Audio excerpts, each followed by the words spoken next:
أعوذ بالله من الشيطان الرجيم. بسم الله الرحمن الرحيم.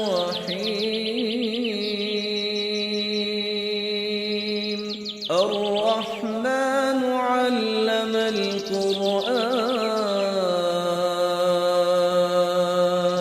خلق الإنسان علمه البيان. الحمد للہ وکفا وسلام علی عبادہ الذین اصطفیٰ اشہد ان لا الہ الا اللہ وحدہ لا شریک لہ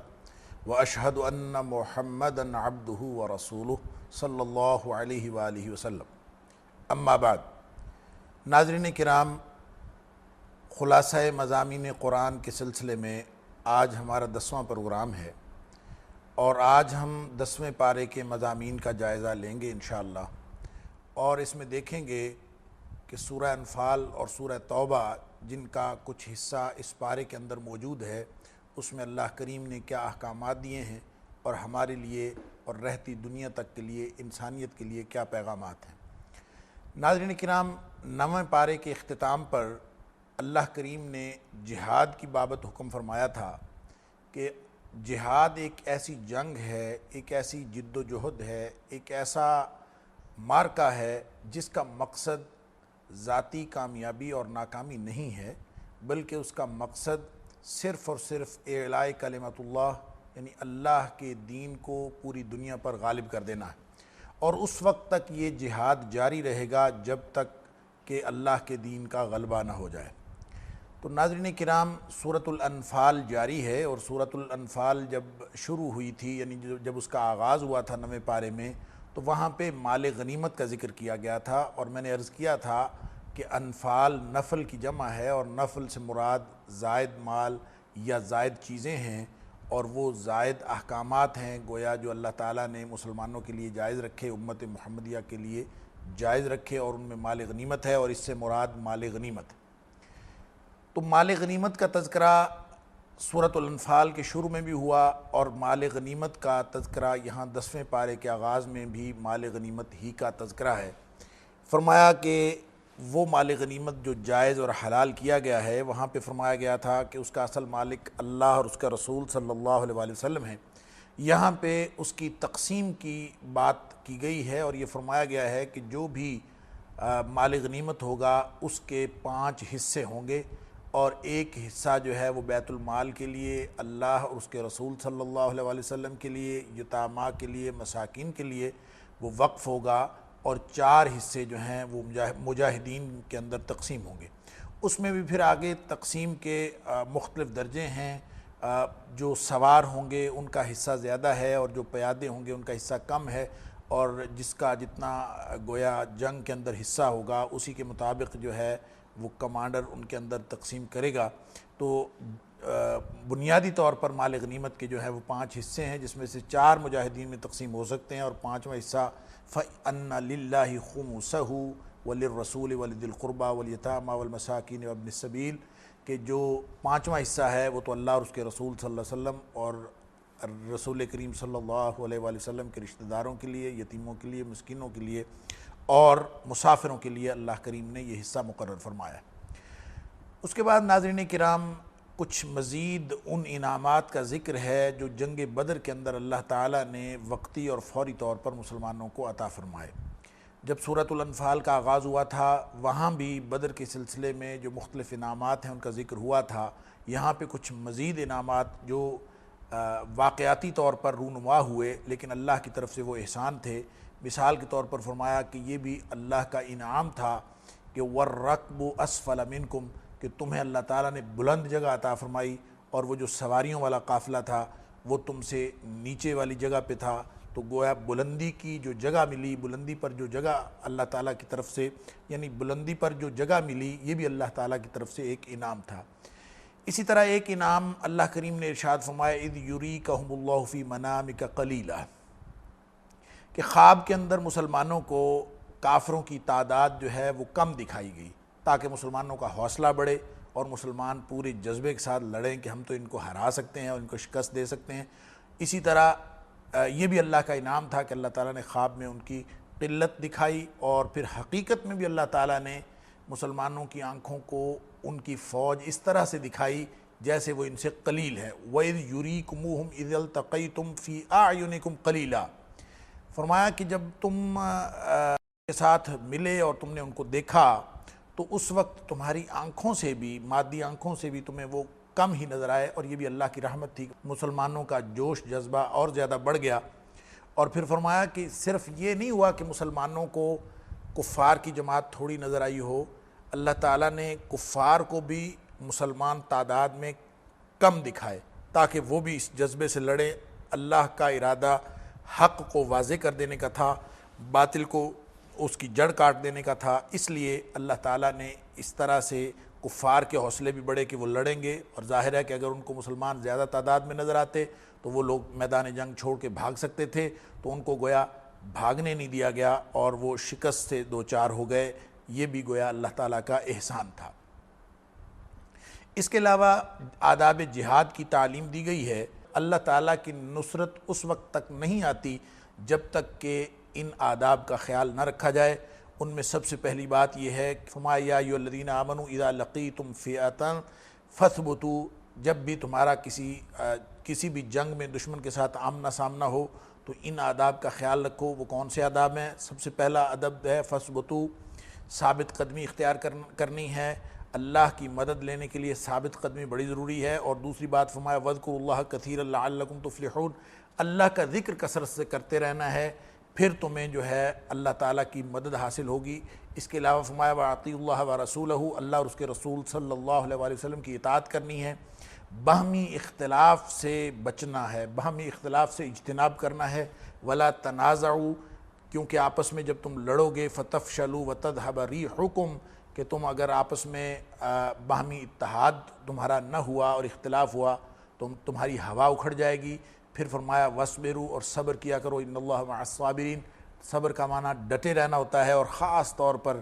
جنگ کے ضمن میں اگر صبر کا لفظ استعمال کیا جائے تو ناظرین کرام اس کا معنی ہوتا ہے کہ دشمن کے مقابلے میں ڈٹے رہو اور اس کی فوج چاہے چھوٹی ہو چاہے بڑی ہو اس کے ساتھ ٹکرا جاؤ۔ پھر اس کے بعد فرمایا کہ غرور اور تکبر سے پرہیز کرو، ریاکاری سے بھی پرہیز کرو، بلکہ غرور اور تکبر اور ریاکاری کے حوالے سے تو فرمایا کہ مغرور اور ریاکار لوگوں کی مشابہت بھی اختیار نہ کرو، یعنی ان لوگوں جیسے بھی نہ بنو جن کے اندر ریاکاری اور غرور کا کوئی شائبہ ہے۔ اور پھر فرمایا کہ راہ حق پر ڈٹے رہو، یہ سارے کام کرو گے تو اللہ تعالیٰ تمہیں اپنی نصرت سے نوازے گا اور تمہیں کامیابی ملے گی۔ یہ جنگ کے جہاد کے وہ آداب ہیں جن کی تعلیم اللہ کریم نے یہاں پہ فرمائی۔ اس کے علاوہ جنگ بدر میں چونکہ ابلیس انسانی شکل میں آ کے کفار کی مدد کر رہا تھا، ان کو مشورے وغیرہ دے رہا تھا، اور اس کے بارے میں اللہ کریم نے ارشاد فرمایا کہ ابلیس تو دھوکہ دے رہا تھا،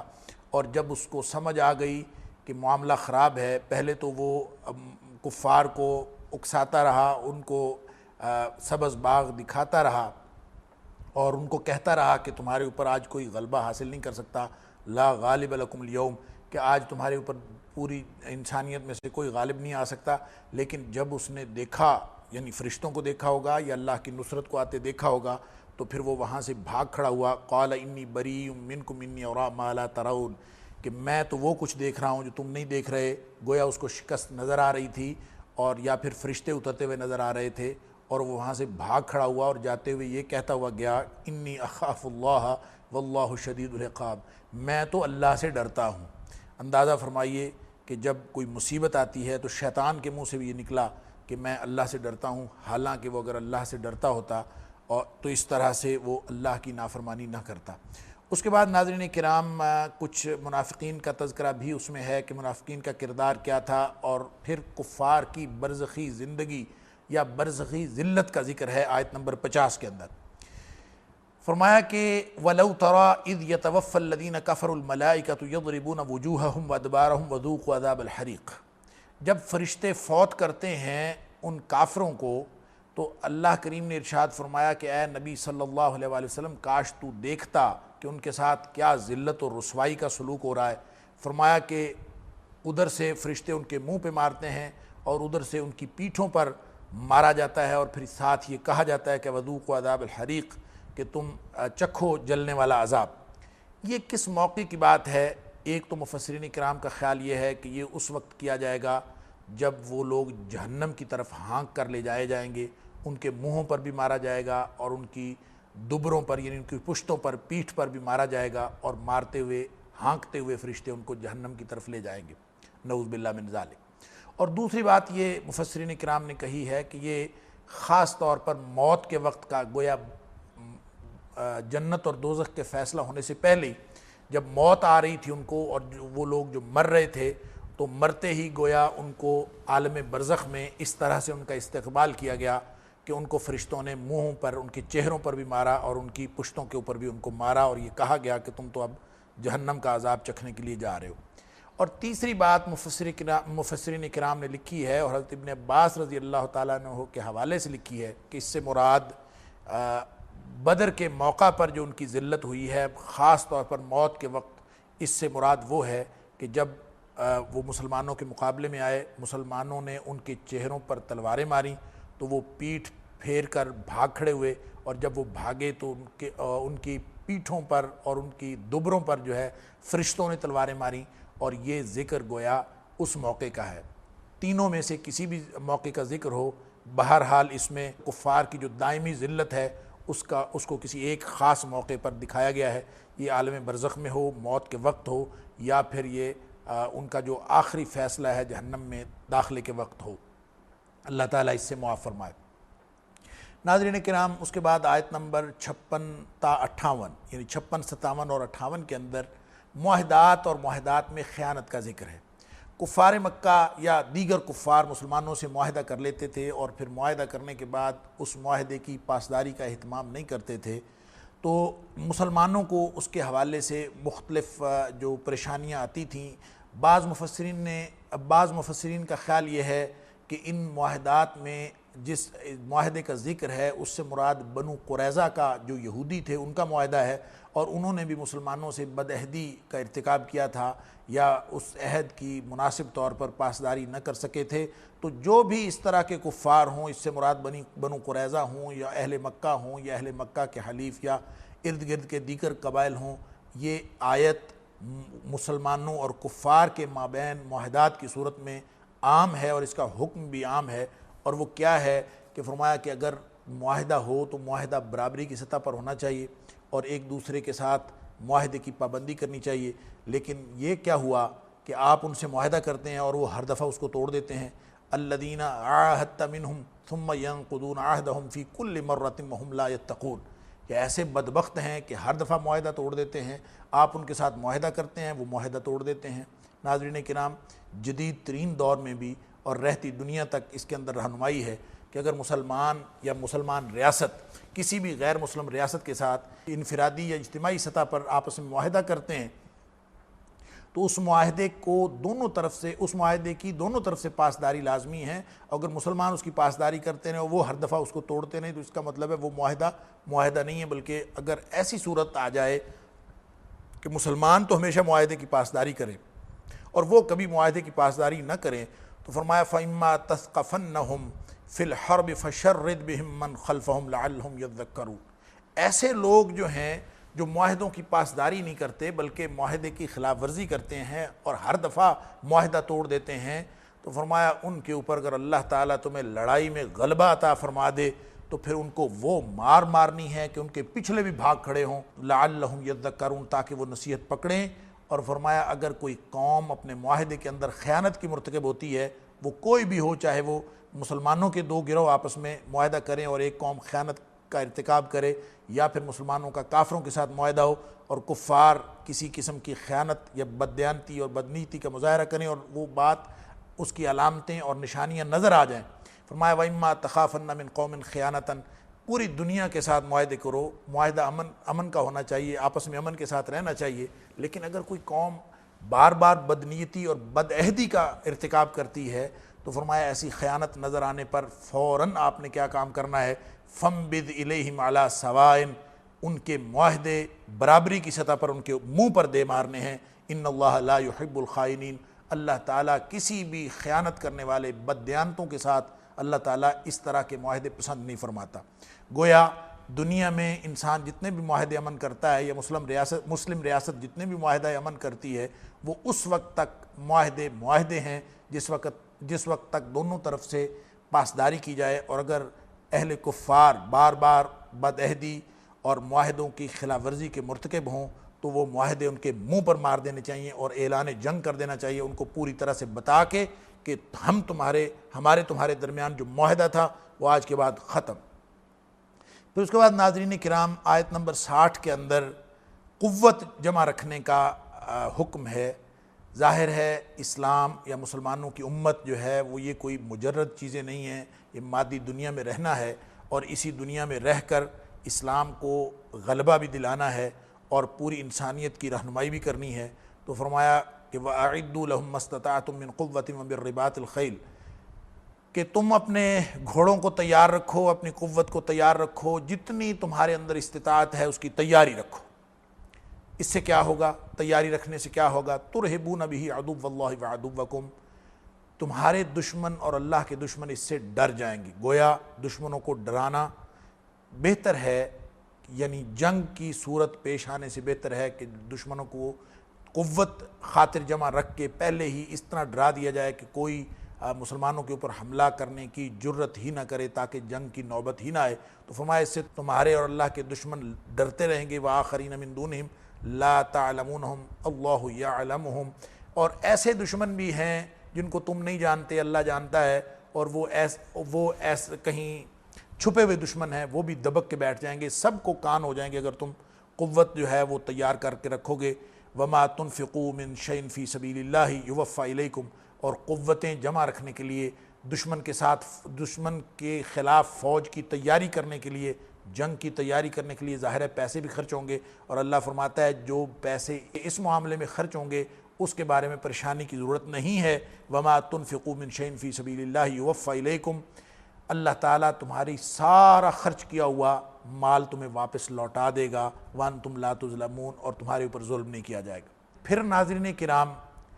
ذکر ہوا ہے کہ اگر کفار صلح کی طرف مائل ہو جائیں، یعنی جنگ چھوڑ دیں عین میدان جنگ میں، یا جنگ برپا ہوئی ہے، جنگی حالات ہیں، اور عین حالت جنگ میں کفار صلح صفائی کا اعلان کر دیں، وَإِن جَنَحُوا لِلسَّلْمِ، اگر وہ مائل ہو جائیں صلح کے لیے تو پھر کیا کرنا ہے؟ فرمایا فَجْنَحْ لَهَا، آپ نے بھی فوراً صلح کے لیے مائل ہو جانا ہے، صلح کا قائل ہو جانا ہے۔ کیوں؟ اس کی وجہ یہ ہے ناظرین کرام کہ جنگ اسلام کی پالیسی نہیں ہے، اسلام کی پالیسی امن ہے، یعنی ایسا پرپیچول، ایسی جو دائمی پالیسی ہے وہ حقیقت میں امن ہے۔ جنگ یا جہاد اس وقت حرکت میں آتا ہے جب کسی طرف سے بدامنی کا مظاہرہ ہو، وہ چاہے کوئی انٹرنل داخلی کوئی عنصر ہو، داخلی فیکٹر ہو، یا کوئی خارجی فیکٹر ہو۔ اگر امت مسلمہ کے خلاف کوئی بھی کسی قسم کی بدامنی کا مظاہرہ کیا جائے،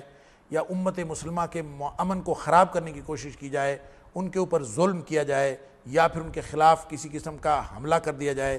کوئی بھی ایسی صورت ہو داخلی یا کوئی خارجی فیکٹر جو مسلمانوں کے امن کو یا معاشرے کے امن کو تباہ کرنے کے لیے موجود ہو، تو اس کو ختم کرنے کے لیے اسلام کا ادارہ جہاد حرکت میں آ جاتا ہے، اور پھر وہ اس وقت تک ختم نہیں ہوتا، اس وقت تک پھر وہ رکتا نہیں ہے جب تک کہ وہ اس بدامنی کے تمام اسباب کو بھی ختم نہ کر دے۔ لیکن جب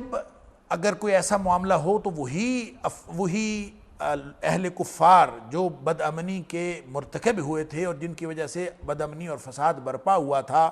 وہی امن کا اعلان کر دیں، تو فرمایا فَجْنَحْ لَهَا، آپ بھی فوراً ان کی بات مان لیں اور امن کا اعلان کر دیں، وَتَوَكَّلْ عَلَى اللَّهِ، اور اللہ پر بھروسہ رکھیں،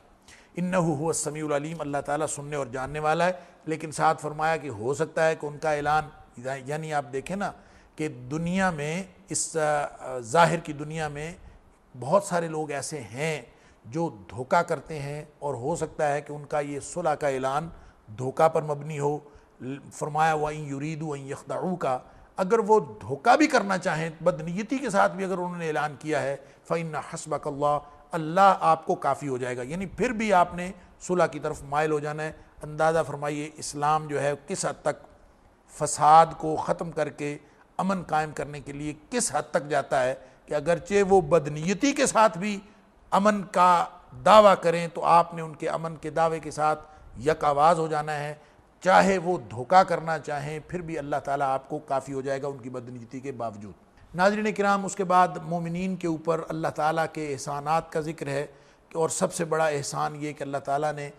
تمہارے دل ملا دیے ہیں، وَأَلَّفَ بَيْنَ قُلُوبِهِمْ۔ اللہ کے رسول صلی اللہ علیہ وآلہ وسلم کو اور مومنین کو کہا جا رہا ہے کہ سب سے بڑا انعام ہے اللہ کا کہ یہ جو آپس میں سب کے دل مل گئے ہیں، پہلے ایک دوسرے کے دشمن تھے، اب یہ بھائی بھائی بن گئے ہیں، ایک دوسرے کے اوپر جان نچھاور کرنے والے بن گئے ہیں۔ تو فرمایا کہ یہ اللہ کا کرم ہے کہ یہ ہو گیا ہے۔ لَوْ أَنفَقْتَ مَا فِي الْأَرْضِ جَمِيعًا مَا أَلَّفْتَ بَيْنَ قُلُوبِهِمْ، اگر زمین بھر خزانہ تم خرچ کر دیتے تو بھی یہ لوگوں کی محبتیں جو ہیں خریدی نہیں جا سکتی۔ یہ اللہ کا انعام ہے کہ اللہ تعالیٰ نے تمہیں یہ محبتیں عطا فرما دی۔ پھر اس کے بعد فرمایا ہے کہ نبی کریم صلی اللہ علیہ وآلہ وسلم کو حکم ہے کہ لوگوں کو جہاد کا شوق دلاؤ۔ ظاہر ہے کہ اگر جنگ کے حالات ہیں اور عالم کفر مسلمانوں پر چڑھائی کرنے کے لیے تیار ہے اور مسلمان جو ہیں وہ اپنے اپنے معاملات میں مگن ہوں، اپنے اپنے کاروباروں میں مگن ہوں، تو ظاہر ہے کہ اس ایسی صورت میں مسلمان جہاد تو نہیں کر سکتے۔ تو فرمایا یا ایھا النبی حرض المؤمنین علی القتال، کہ مومنوں کو جنگ کے لیے تیار رکھو، ان کو شوق دلاؤ، ان کو رغبت دلاؤ۔ نبی کریم صلی اللہ علیہ وآلہ وسلم نے بدر کی جنگ سے پہلے مسلمانوں کو اسی طرح سے شوق دلایا تھا، اور حدیث کے اندر آتا ہے کہ آپ فرماتے تھے کہ اس جنت کی طرف آ جاؤ جس جنت کی چوڑائی اس زمین و آسمان کے برابر ہے۔ تو جب نبی کریم صلی اللہ علیہ وآلہ وسلم نے اس طرح سے لوگوں کو شوق دلایا تو مسلم شریف کی روایت ہے کہ عمیر بن حمام رضی اللہ تعالی عنہ ایک صحابی رسول تھے، انہوں نے یہ سنا کہ ڈائریکٹ جنت مل رہی ہے، جو شخص جو ہے جہاد میں چلا جائے گا وہ شہید ہو جائے گا تو بغیر حساب کتاب کے جنت میں جائے گا۔ تو کہتے ہیں کہ اس نے کھجوریں کھانی تھیں اور وہ اس نے وہیں پھینک دیں کہ میں اب جا کے جنت کی کھجوریں ہی کھاؤں گا۔ نبی کریم صلی اللہ علیہ وسلم کی جو جہاد کی ترغیب تھی اس کے اندر اتنا اثر تھا۔ اس کے بعد ناظرین کرام، مسلمان جہاد کے لیے کتنی تیاری کریں اس کی حد کا ذکر ہے۔ فرمایا کہ اللہ تعالیٰ نے قانون تو یہ بنایا تھا کہ تمہارا ایک آدمی ہو اور کفار کے 10 آدمی ہوں تو اس کے مقابلے میں، یعنی 10 ایک کا مقابلہ ہو تو جہاد فرض ہو جاتا۔ ان یکم منکم 20 صابرون یغلبوا 200، کہ تم یعنی 20 لوگ ہوگے تو 200 کا مقابلہ کرنے کے لیے یہ ٹھیک ریشو ہے۔ اور پھر فرمایا کہ اگر تم ان یکم منکم 100 یغلبوا 1000 من الذین کفروا، اگر تم 100 ہوگے تو 1000 کے مقابلے کے لیے کافی ہو۔ لیکن اس کے بعد اللہ تعالیٰ نے تخفیف فرمائی، فرمایا الآن خفف اللہ عنکم، اللہ تعالیٰ نے تخفیف فرما دی ہے تمہاری کمزوری کو دیکھتے ہوئے، وعلم ان فیکم ضعفا، تمہاری کمزوری کو دیکھتے ہوئے اللہ تعالیٰ نے تخفیف فرما دی ہے۔ اور اب یہ 1 اور 10 کی ریشو سے نہیں بلکہ 1 اور 2 کی ریشو سے، یعنی کفار مسلمانوں سے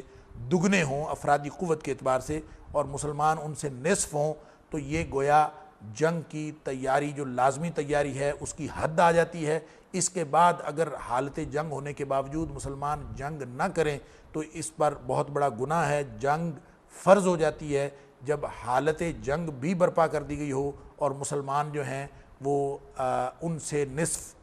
تعداد کے برابر بھی ہو جائیں۔ اگر اس سے کم ہوں تو پھر مصلحتاً کوئی اور راستہ اختیار کیا جا سکتا ہے، اور اگر اس سے زیادہ یا اتنے ہو جائیں تو پھر جہاد جو ہے وہ فرض ہو جاتا ہے۔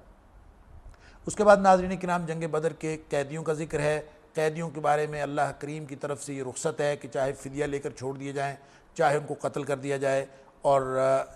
چاہے جو ہے ان کو غلام بنا لیا جائے۔ تو نبی کریم صلی اللہ علیہ وآلہ وسلم نے مشورے کے بعد صحابہ سے مشورے کے بعد یہی صورت اختیار کی کہ ان کا فدیہ لے کر، تاکہ وہ اس فدیے سے مسلمان اگلی جنگوں کی تیاری کر سکیں، فدیہ لے کر ان کو چھوڑ دیا۔ اللہ کریم نے فرمایا کہ جب غلبہ کفار کا ہو تو ایسے صورت میں ان کا غلبہ ختم کرنے کے لیے ان کا خون بہانا لازمی ہوتا ہے۔ گویا ایک رستہ رخصت کا تھا، ایک عزیمت کا تھا۔ صحابہ کرام کے مشورے سے نبی کریم صلی اللہ علیہ وآلہ وسلم نے رخصت کا رستہ اختیار فرمایا، اور اللہ کریم نے یہ جو عتاب فرمایا اس کا مطلب یہ تھا کہ یہ موقع رخصت کا نہیں بلکہ عزیمت کا تھا، عزیمت کا رستہ اختیار کرنے کا تھا، تاکہ کفار کی ہمیشہ کے لیے جڑ کٹ جائے اور ان کے غلبے کو ختم کرنے کے لیے، ان کے غرور کو خاک میں ملانے کے لیے ان کا خون بہانا لازمی تھا۔ بہرحال یہ فیصلہ ہوا تھا، اللہ کریم نے اس پر سرزنش فرمائی، لیکن اس کے لیے کوئی مزید وعید نہیں سنائی گئی، بلکہ فرمایا کہ اللہ تعالیٰ نے تمہارے سارے گناہ جو ہے وہ معاف کر دیے ہیں۔ بلکہ یہاں پہ فرمایا لولا کتاب من اللہ سبق لمسکم فیما اخذتم عذاب عظیم، یہ کام تو ایسا تھا کہ اس پر کوئی عذاب اللہ کی طرف سے آ جاتا، کوئی سزا آ جاتی، لیکن اللہ تعالیٰ نے ایک بات کا فیصلہ کر رکھا تھا، اس لیے نہ کوئی عذاب آیا، نہ کوئی وعید سنائی گئی، نہ کوئی سزا ہوئی۔ وہ کون سی بات اللہ تعالیٰ نے پہلے سے فیصلہ فرما رکھی تھی، اس کے بارے میں ناظرین مفسرین کا اختلاف ہے۔ اکثر لوگوں کا خیال یہ ہے کہ اللہ تعالیٰ نے یہ بات پہلے سے لکھ رکھی تھی کہ اصحاب بدر کے سارے گناہ معاف ہیں، غالباً اس سے مراد یہی ہے۔ پھر اس کے بعد چونکہ یہاں پہ مجاہدین کی فضیلت اور فوقیت کا تذکرہ ہو رہا ہے، تو اس کے بعد مہاجرین کی فضیلت و فوقیت، یعنی مجاہدین کے ساتھ ساتھ مہاجرین جو ہجرت کرنے والے ہیں ان کی فضیلت و فوقیت کا بھی ذکر ہے، اور پھر وہی معاہدے کی پاسداری جو آیت نمبر 56 اور 57 اور 58 میں بیان ہوئی، اسی طرح کا ذکر آیت نمبر 72 کے اندر بھی ہے کہ باہمی معاہدے جو ہیں ان کی پاسداری کرنی چاہیے۔ اس کے بعد ناظرین کرام آیت نمبر 75 کے اندر وہ بات منسوخ کر دی گئی ہے جو اس سے پہلے حکم آیا تھا کہ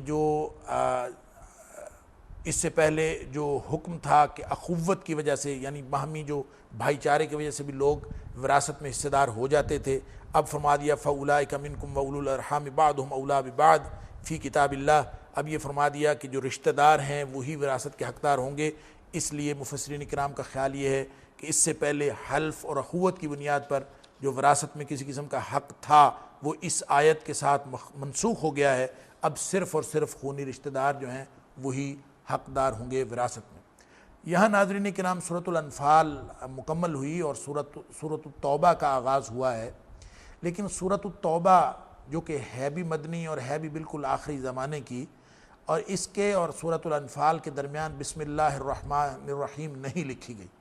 کیوں نہیں لکھی گئی؟ اس کے بارے میں مفسرین کے مختلف اقوال ہیں۔ صحیح بات یہ ہے کہ جب بھی کوئی صورت نازل ہوتی تھی اس کے ساتھ بسم اللہ الرحمن الرحیم نازل ہوتی تھی، اور یہاں پہ اس صورت کے ساتھ بسم اللہ الرحمن الرحیم نازل نہیں ہوئی، اس لیے نبی کریم صلی اللہ علیہ وسلم نے یہاں پہ بسم اللہ الرحمن الرحیم نہیں لکھوائی۔ اس لیے باقی ساری اس کی جو توجیحات اور اسباب ہیں وہ ان سے قطع نظر یہی بات سمجھ لینی چاہیے کہ چونکہ پورا قرآن اس روایت پر موقوف ہے جو اللہ کریم کی طرف سے نبی کریم صلی اللہ علیہ وسلم پر نازل ہوئی، اور نبی کریم صلی اللہ علیہ وسلم نے آگے فرما دی، اس میں چونکہ سورۃ توبہ کے شروع میں بسم اللہ نہیں ہے لہذا یہاں پہ نہیں لکھی گئی۔ بعض لوگوں نے کہا ہے کہ چونکہ سورۃ الانفال اور سورۃ التوبہ کے مضامین ایک جیسے ہیں اس لیے اس کے درمیان میں بسم اللہ الرحمن الرحیم نہیں لکھی گئی۔ ہو سکتا ہے یہ وجہ ہو۔ کہا یہ جاتا ہے اگر دونوں صورتوں کے مضامین پر غور کریں تو سورۃ الانفال کے اندر بھی جنگ اور جہاد کے احکامات ہیں، اور سورۃ التوبہ کے اندر بھی جنگ اور جہاد کے احکامات ہیں، لیکن دونوں میں فرق یہ ہے ناظرین کہ سورۃ الانفال کے بیشتر احکام جو ہیں وہ مرحلاتی اور ہنگامی نوعیت کے ہیں، کہ جیسے ابھی دعوت و جہاد جو ہے وہ کچھ مراحل سے گزر رہا ہو، اور ان واقعاتی طور پر جہاں جہاں جس چیز کی ضرورت پڑی وہ اسی طرح کے احکام آتے چلے گئے۔ لیکن یہاں یہ جو سورۃ التوبہ کے اندر احکام ہیں یہ آخری انتہائی اور حتمی نوعیت کے ہیں، گویا اس کے بعد کوئی گنجائش کسی بات کی نہیں رہی۔ جو جنگ اور جہاد کے احکامات ہیں گویا ان کی تکمیل ہو رہی ہے، جن کا ذکر سورۃ الانفال میں بھی تھا اور یہاں ان کی تکمیل اور ان کا اتمام ہو رہا ہے۔ سورہ توبہ کے دو نام مشہور ہیں، ایک توبہ اور ایک برات۔ توبہ اس لیے کہ اس میں مومنین کی توبہ کا ذکر ہے، اور برات اس لیے کہ اس میں مشرکین سے برات یا بیزاری کا اظہار کیا گیا، اور سورت کا آغاز ہی اس بات سے ہوتا ہے کہ برات من اللہ ورسولہ الی الذین عاہدتم من المشرکین۔ جن جن مشرکوں سے معاہدہ تھا، جن سے نہیں تھا، سارے کے سارے مشرکین سے اللہ کریم نے بیزاری کا اور برات کا اعلان فرما دیا۔ اور اب یہ حتمی حکم نازل ہوا کہ 4 مہینے کی مہلت دی جا رہی ہے، اور 4 مہینے کے اندر اندر جو تو کوئی لوگ مسلمان ہو جائیں گے تو وہ مسلمان ہو جائیں گے، وگرنہ پھر سب کے ساتھ جو ہے جنگ ہوگی۔ فرمایا وَأَذَانٌ مِّنَ اللَّهِ وَرَسُولِهِ إِلَى النَّاسِ يَوْمَ الْحَجِّ الْأَكْبَرِ، حج اکبر کے دن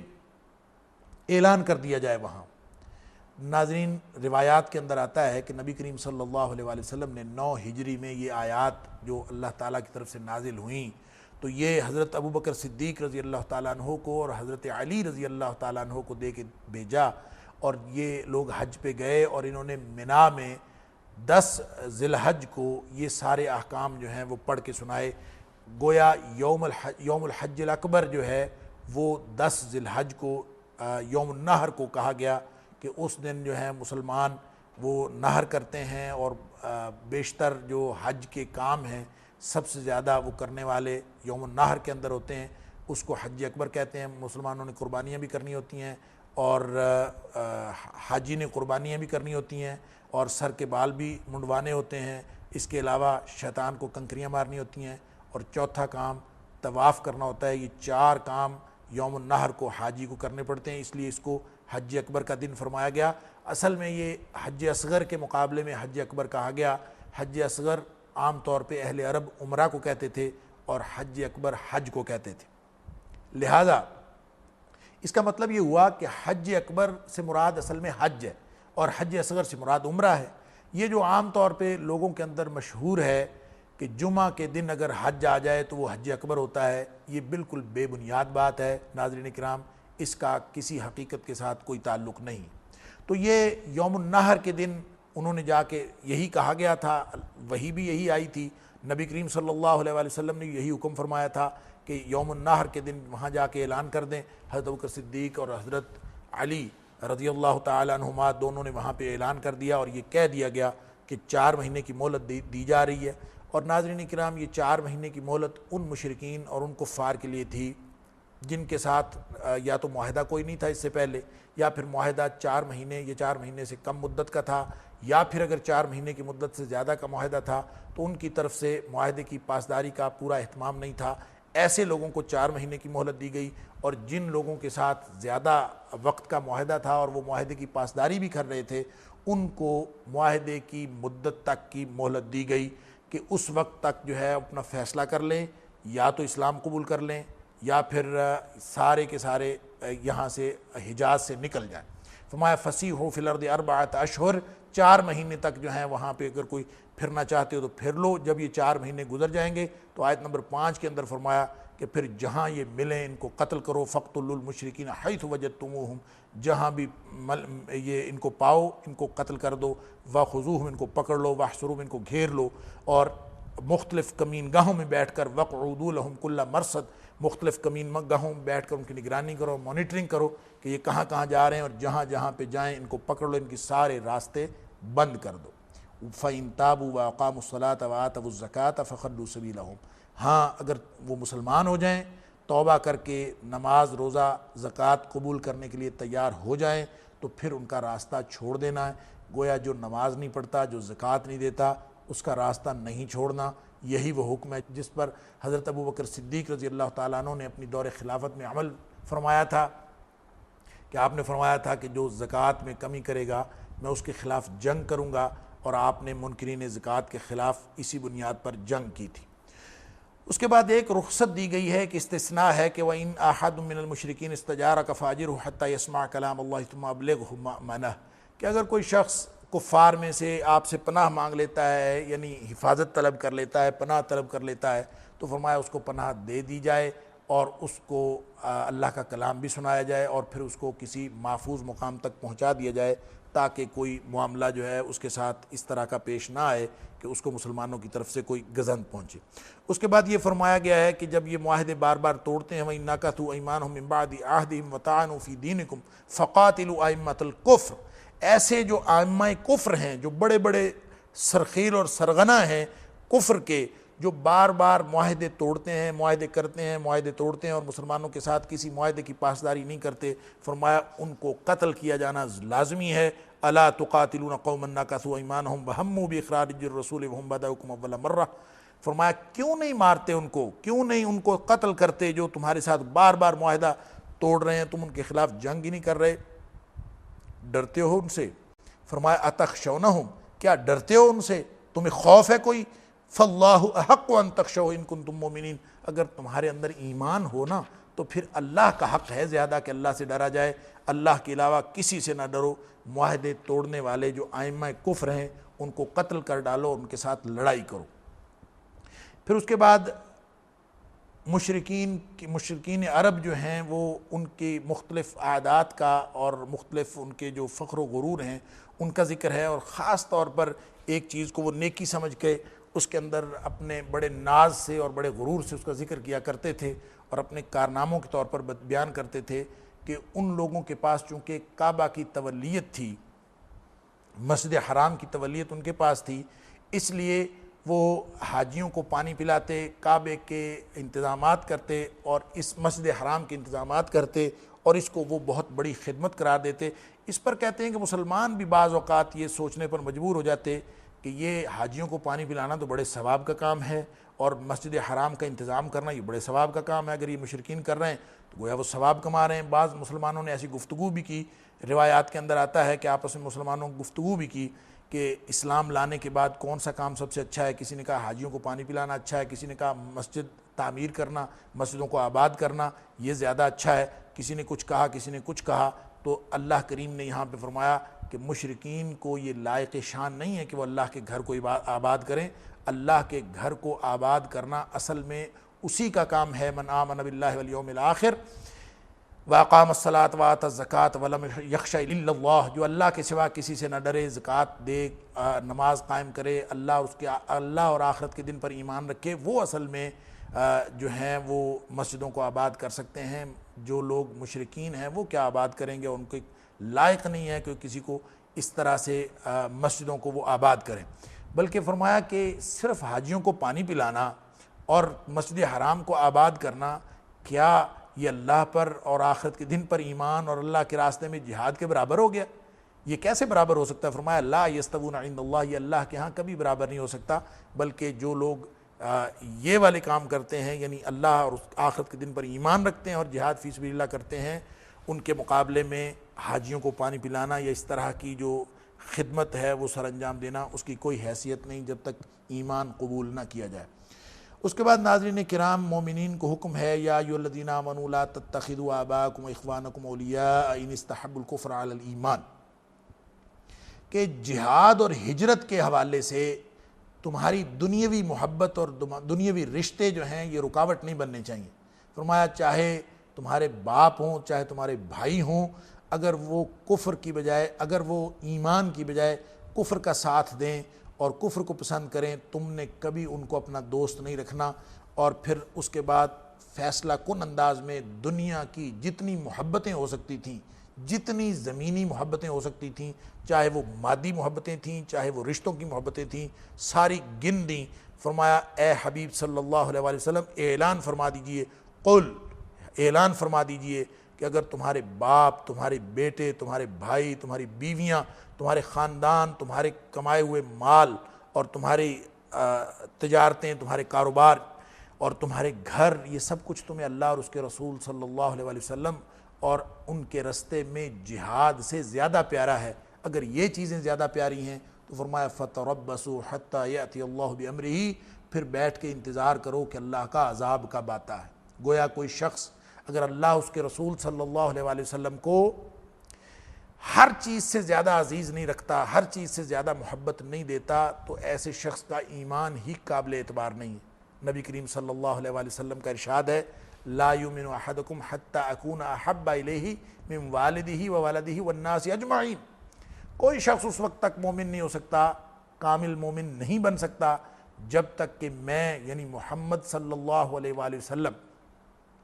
اس کو پیارا نہ ہو جاؤں، اس کے والدین سے، اس کے اولاد سے اور تمام جہانوں سے۔ تو ناظرین کرام، اللہ اور اس کے رسول صلی اللہ علیہ وآلہ وسلم کی محبت جو ہے وہ اصل ایمان ہے، ایمان کا حصہ ہے۔ کوئی شخص ایسا دعویٰ نہیں کر سکتا کہ میں ایماندار ہوں اور مجھے اللہ اور اس کے رسول صلی اللہ علیہ وسلم کی محبت کے مقابلے میں کوئی اور محبت جو ہے وہ زیادہ عزیز ہے۔ ناظرین کرام، اس کے بعد آیت نمبر 25 سے غزوہ حنین کا ذکر ہے۔ غزوہ بدر کے بعد اب غزوہ حنین کا ذکر ہوا، جو فتح مکہ سے 2 ہفتے بعد شوال 8 ہجری میں وقوع پذیر ہوا، اور اس میں مسلمانوں کی تعداد 12,000 تھی۔ اور اس دن مسلمانوں کو یہ خیال آیا کہ آج ہم افرادی قوت کے اعتبار سے زیادہ ہو گئے،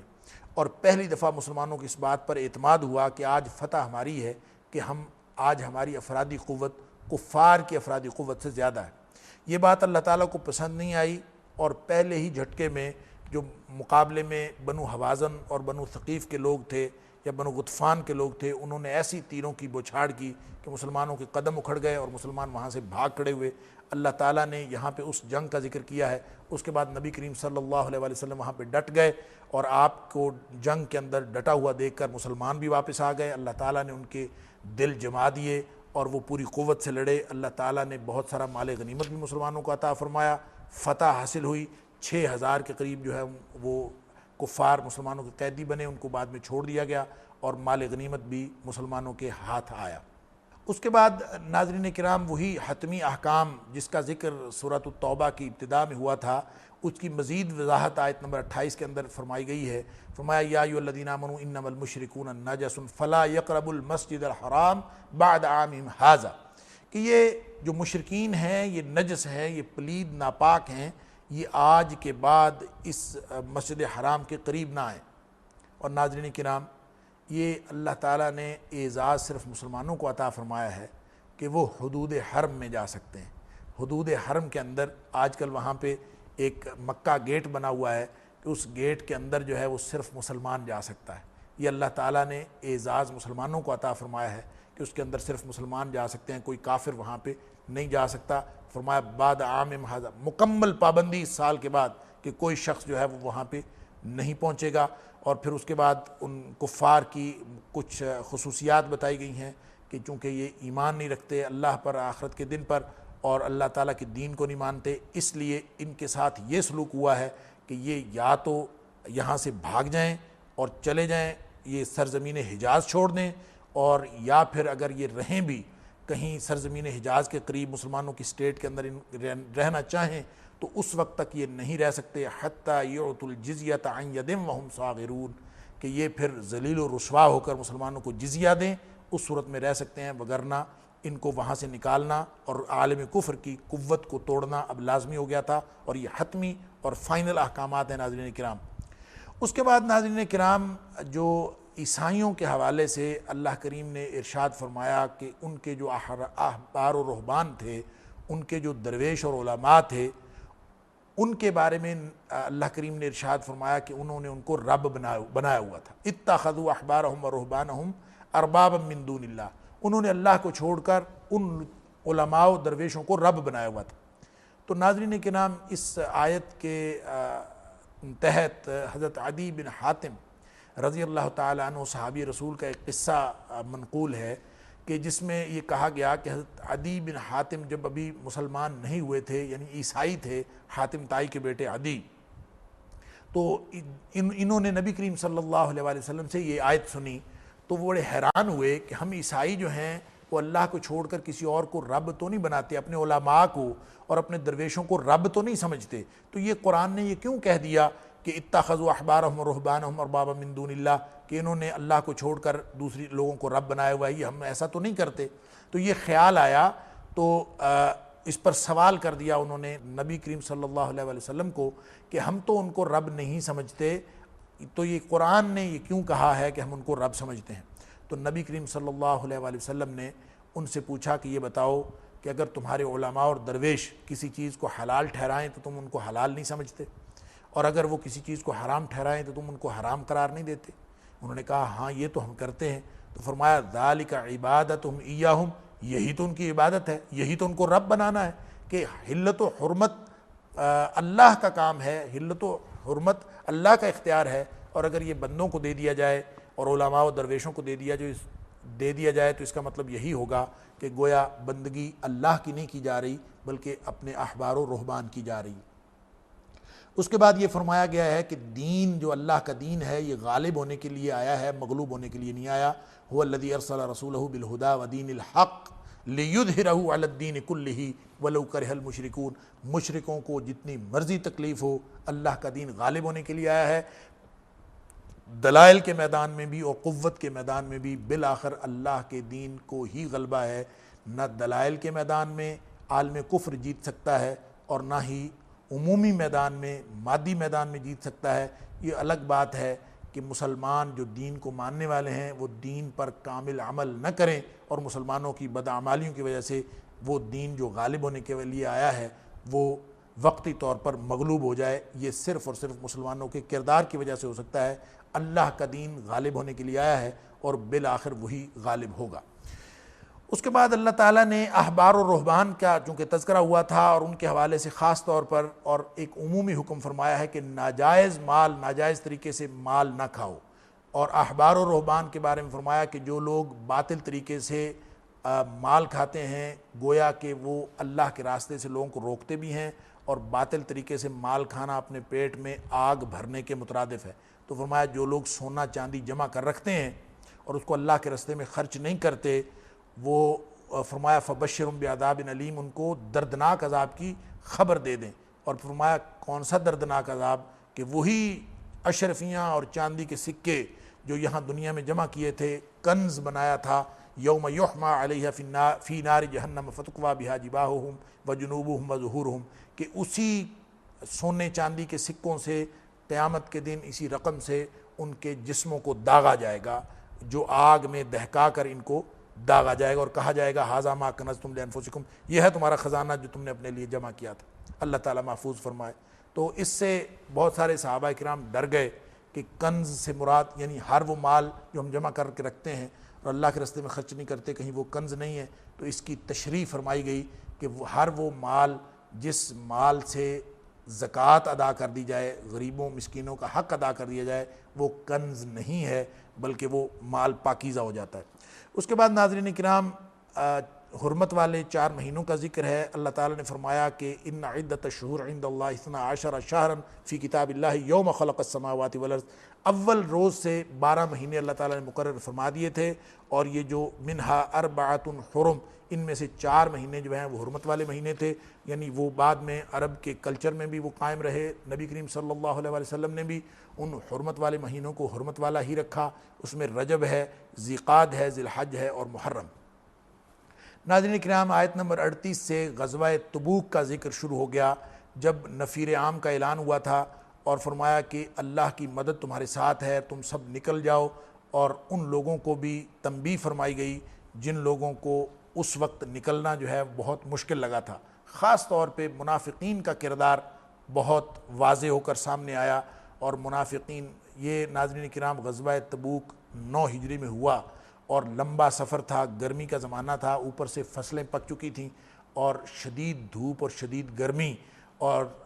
کسی شخص کا دل نہیں چاہتا تھا کہ وہ نکلے، اور وہاں سے حکم آ گیا کہ انفروا خفافا وثقالا وجاہدوا باموالکم وانفسکم فی سبیل اللہ ذالکم خیر لکم ان کنتم تعلمون، کہ چاہے تم ہلکے ہو یا بوجھل ہو سب نکلو اللہ کے راستے میں،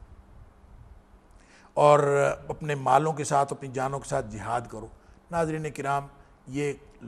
جو سفر تھا لمبا تھا اور معاملہ بڑا سخت تھا، اور یہ مسلمانوں کے اوپر بھی ایک آزمائش تھی، لیکن خاص طور پہ منافقین کو اس موقع پر کوئی اور نہ سوجھی، اور انہوں نے بہانے بنا بنا کر اجازت لینی شروع کر دی۔ لو کان عرضا قریبا وسفرا قاصدا لاتبعوک ولکن بعدت علیہم الشقہ، یعنی قریب کا سفر ہوتا تو وہ چلتے ساتھ، لیکن اب چونکہ سفر دور کا تھا لہذا وہ اب نہیں جاتے۔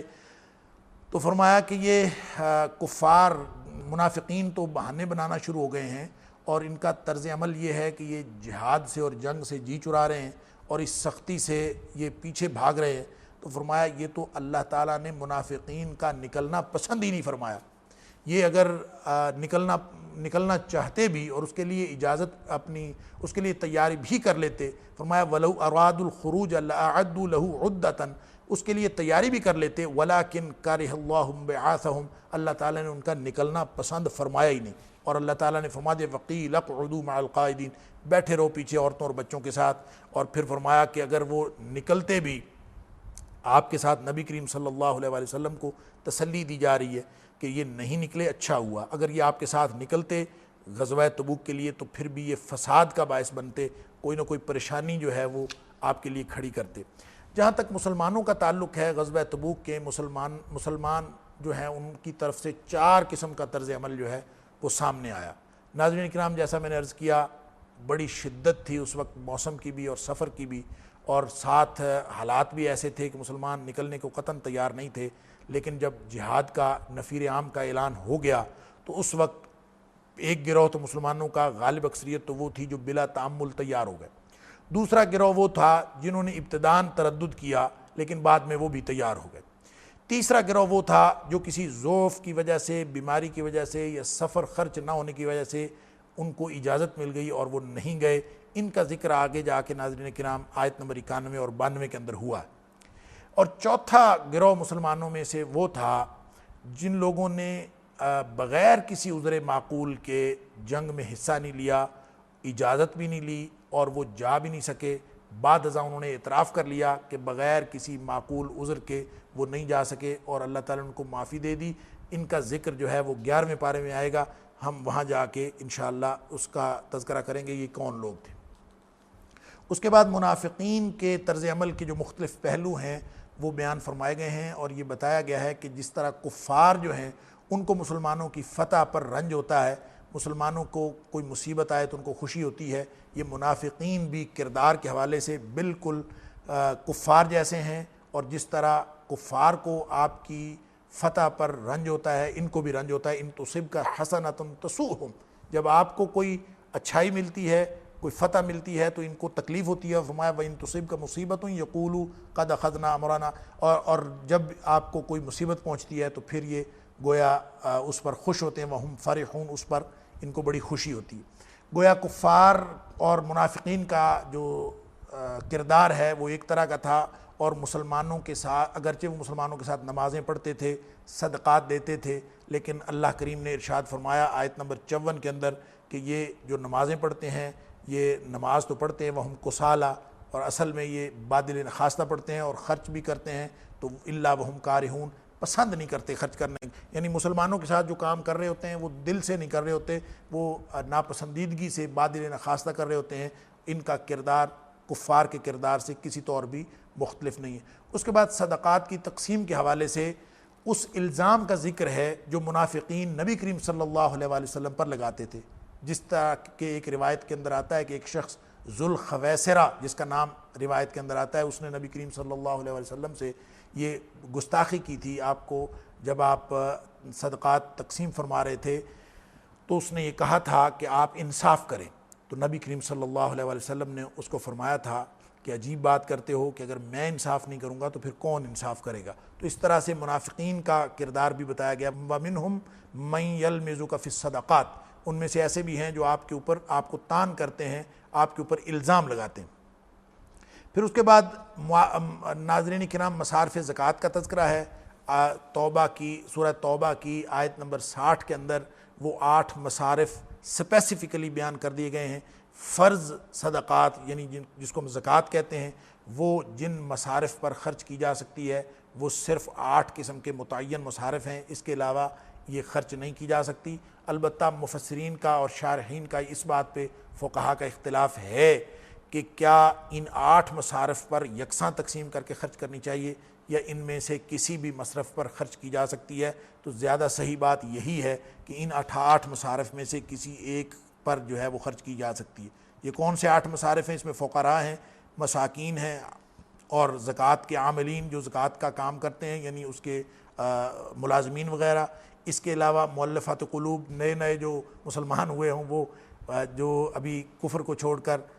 اسلام میں آئے ہیں، وہ ان کی تالیف قلب کے لیے، اور پھر اسی طرح غلاموں کو آزاد کرنے کے لیے، اور اسی طرح جو مقروض ہیں ان کو قرض کی ادائیگی کے لیے، پھر فی سبیل اللہ، اس کی تعریف کے اندر بھی مختلف قسم کی باتیں آتی ہیں اللہ کے راستے میں، لیکن زیادہ صحیح بات یہ ہے کہ اللہ کے راستے میں سے مراد جہاد فی سبیل اللہ کے لیے خرچ کرنا ہے۔ اور ایک آخری بات وہ ہے وابن السبیل، مسافروں کے لیے۔ مسافر ناظرین کرام اگر اپنے حضر میں یعنی اپنے گھر میں جتنا مرضی امیر ہو، اگر سفر میں وہ ضرورت مند ہے تو اس کے اوپر زکوٰۃ خرچ کی جا سکتی ہے۔ فرمایا فریضۃ من اللہ، یہ وہ فرض صدقات ہیں جو یعنی زکوٰۃ ہے جس کے بارے میں یہ فرض کیا گیا ہے کہ یہ مصارف زکوٰۃ صرف یہ ہوں گے، اس کے علاوہ کوئی نہیں ہوگا۔ اس کے علاوہ نبی کریم صلی اللہ علیہ وآلہ وسلم کی شان میں جو منافقین گستاخی کرتے تھے، آپ کی شان میں ہرزہ سرائی کرتے تھے، اس کی اور کچھ مثالیں بھی بیان کی گئی ہیں کہ کہا کرتے تھے کہ نبی کریم صلی اللہ علیہ وآلہ وسلم کو نعوذ باللہ من ذالک یہ کان کے کچے ہیں، اور مختلف آپ کے اوپر الزامات لگاتے تھے، اور جب کبھی ان کو کہا جاتا کہ یہ ہرزہ سرائی کیوں کرتے ہو، ان سے سوال کیا جاتا وَلَئِن سَأَلْتَهُمْ لَيَقُولُنَّ إِنَّمَا كُنَّا نَخُوضُ وَنَلْعَبُ، تو کہتے تھے ہم تو ایسے مذاق کر رہے تھے، کوئی خاص بات نہیں۔ اس کے بعد ناظرین کرام یہ بتایا جا رہا ہے کہ منافقین جو ہیں یہ ایک دوسرے کے دوست ہیں اور دائمی جہنمی ہیں، کیونکہ کافروں کے ساتھ ان کا کردار مشابہ ہے، اور فرمایا کہ ان المنافقین هم الفاسقون، یہ گناہ گار بھی ہیں۔ وعد اللہ المنافقین والمنافقات والکفار نار جہنم خالدین فیہا، کافروں کو بھی منافقین کو بھی سب کو اللہ تعالیٰ نے ان کے لیے جہنم کی آگ بنائی ہوئی ہے، اور فرمایا وَلَهُمْ عَذَابٌ مُقِيمٌ، قائم رہنے والا عذاب ان کے لیے ہے، گویا دائمی جہنمی ہیں منافقین۔ اس کے بعد منافقین کے کردار کے ذکر کی مناسبت سے سابقہ امتوں کا ذکر ہے جن کو خاص طور پر عذاب الہی کا شکار ہونا پڑا اپنے کرتوتوں کی وجہ سے، اپنے کردار کی وجہ سے۔ اس میں قوم نوح، قوم عاد، قوم سمود اور قوم ابراہیم اور اصحاب مدین اور مختلف قوموں کا جو ہے اللہ تعالیٰ نے ذکر فرمایا ہے۔ اس کے بعد مومنین کو جنت کی خوشخبری دی گئی ہے، اور اس کے بعد ناظرین کرام کفار و منافقین سے سختی کا حکم دیا گیا ہے جہاد میں۔ فرمایا جاہد الکفار والمنافقین وغلظ علیہم، چونکہ کردار ان کا ایک جیسا ہے لہذا ان کے اوپر سختی کرو اور ان کے ساتھ جو ہے وہ جہاد اور جنگ کرو۔ اس کے بعد منافقین کے لیے بالعموم اور عبداللہ بن ابی کے لیے خاص طور پر حکم ہے کہ نبی کریم صلی اللہ علیہ وآلہ وسلم کو فرمایا گیا کہ آپ چاہے ان کے لیے استغفار کریں، بخشش مانگیں یا نام بخشش مانگیں، 70 دفعہ بھی آپ بخشش مانگیں گے تو اللہ تعالیٰ ان کو معاف نہیں کرے گا۔ یہ ناظرین کرام آیت نمبر 80 کے اندر فرمایا گیا، اور پھر جو روایات کے اندر آتا ہے کہ نبی کریم صلی اللہ علیہ وسلم نے عبداللہ بن ابی جب فوت ہوا تو عبداللہ بن ابی کے بیٹے عبداللہ جو مخلص مسلمان تھے، انہوں نے نبی کریم صلی اللہ علیہ وسلم سے درخواست کی تھی کہ آپ اس کا جنازہ پڑھائیں، اور ساتھ یہ ہے کہ اپنا کرتا بھی عنایت فرمائیں تاکہ اس کرتے میں اس کو دفنایا جا سکے۔ نبی کریم صلی اللہ علیہ وسلم نے جنازہ بھی پڑھایا، جنازے کے لیے بھی تیار ہوئے، کرتا بھی عنایت فرمایا، تو اللہ تعالیٰ کا حکم آیا کہ آپ 70 دفعہ بھی ان کے لیے بخشش مانگیں گے تو میں ان کو معاف نہیں کروں گا۔ نبی کریم صلی اللہ علیہ وسلم کو منع نہیں کیا گیا تھا بلکہ رخصت دی گئی تھی، مانگیں یا نہ مانگیں، تو نبی کریم صلی اللہ علیہ وسلم نے فرمایا میں 70 سے زیادہ دفعہ بخشش مانگ لوں گا تاکہ اللہ تعالیٰ اس کو بخش دے۔ اس کے بعد آیت نمبر 84 کے اندر اللہ تعالیٰ نے مستقلاً حکم فرما دیا وَلَا تُصَلِّ عَلَىٰ أَحَدٍ مِّنْهُمْ مَاتَ أَبَدًا، کہ ان کے اوپر جو بھی مرے جیے منافقین کی آپ کبھی نماز جنازہ نہ پڑھیں، وَلَا تَقُمْ عَلَىٰ قَبْرِهِ، اور ان کی قبر پر بھی آپ قطعاً نہ جائیں۔ یہ قطعی طور پر ممانعت فرما دی گئی، جس بات کا ذکر آیت نمبر 80 میں تھا، آیت نمبر 84 میں اس کی قطعی ممانعت کر دی گئی، اور کس وجہ سے کی آگے ان کے کردار کا ذکر اللہ تعالیٰ نے پھر سے کیا کہ چونکہ ان کا کردار اچھا نہیں ہے، وہ بہت برے لوگ ہیں، اسلام کے خلاف، اللہ کے دین کے خلاف اور نبی کریم صلی اللہ علیہ وآلہ وسلم کے خلاف ان کی سرگرمیاں، ان کا طرز عمل انتہائی قابل مذمت ہے، اس لیے ان کے ساتھ یہ کرنا چاہیے۔ اس کے بعد مخلص مسلمانوں کا ذکر ہے کہ مخلص مومن جو ہیں جہاد سے کبھی پیچھے نہیں رہتے، اور ناظرین کرام آخر پہ آیت نمبر 91 اور 92 میں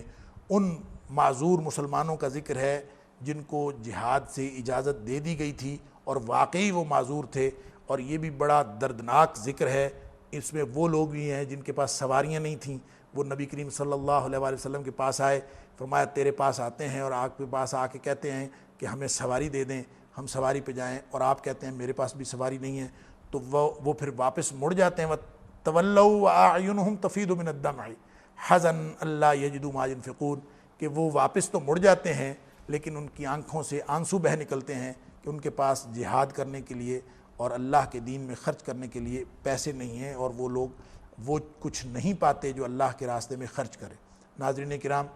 ان لوگوں کو جو واقعی معذور تھے یا ضعیف تھے یا جن کو سواریاں میسر نہ تھیں یا جن کے پاس وسائل میسر نہ تھی، مسلمانوں کا یہ گروہ جو ہے، ان کے بارے میں بخاری شریف کے اندر نبی کریم صلی اللہ علیہ وآلہ وسلم نے فرمایا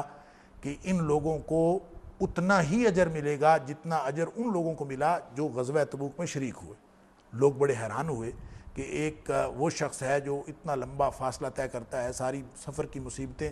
جہاد کی مصیبتیں جھیلتا ہے اس کو اور ان گھر بیٹھے رہنے والوں کو ایک جیسا اجر؟ تو نبی کریم صلی اللہ علیہ وآلہ وسلم نے اس کی وضاحت فرمائی، فرمایا حبسہم العذر، یہ اپنی مرضی سے نہیں بیٹھے تھے، ان کو واقعتاً معقول عذر نے روک لیا تھا۔ ناظرین کرام، 10واں پارہ مکمل ہوا۔ اللہ تعالی ہمیں قرآن سمجھنے اور اس پر عمل کرنے کی توفیق عطا فرمائے۔ وآخر دعوانا ان الحمد للہ رب العالمین۔